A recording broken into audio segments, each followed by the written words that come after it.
तो गाना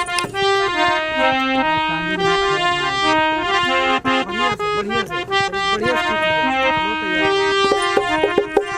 काय बोला तू आ चलो कान चालू है कान खोलून जाईल मग चलो चालू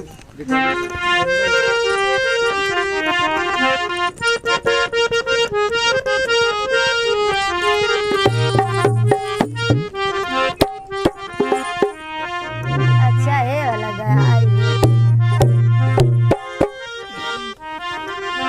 ना गाना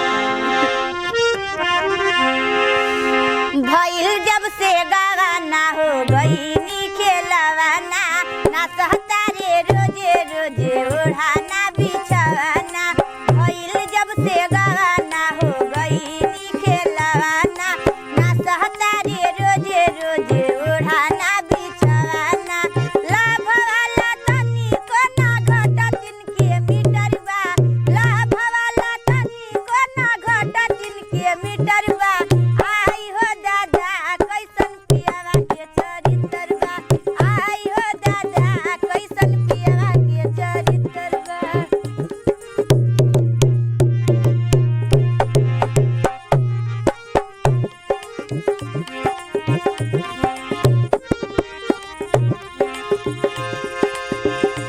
देहत बराइल हमर बारे धाधाइल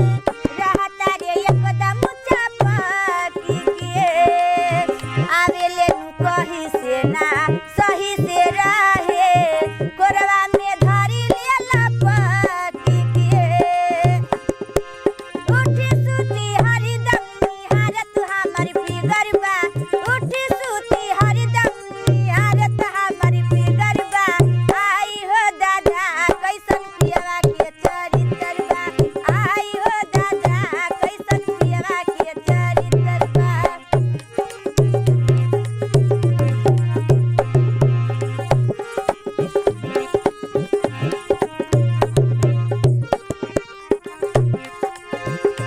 कैले दुर्गति रातू बुताई के बाती रहले न तनिको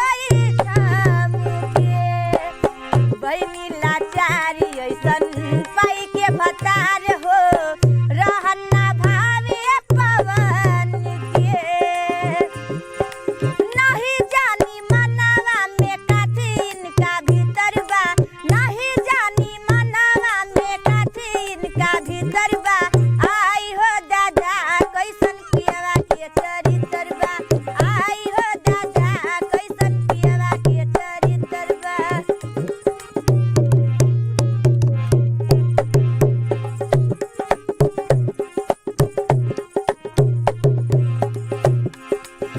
भइल जब से गाना हो गई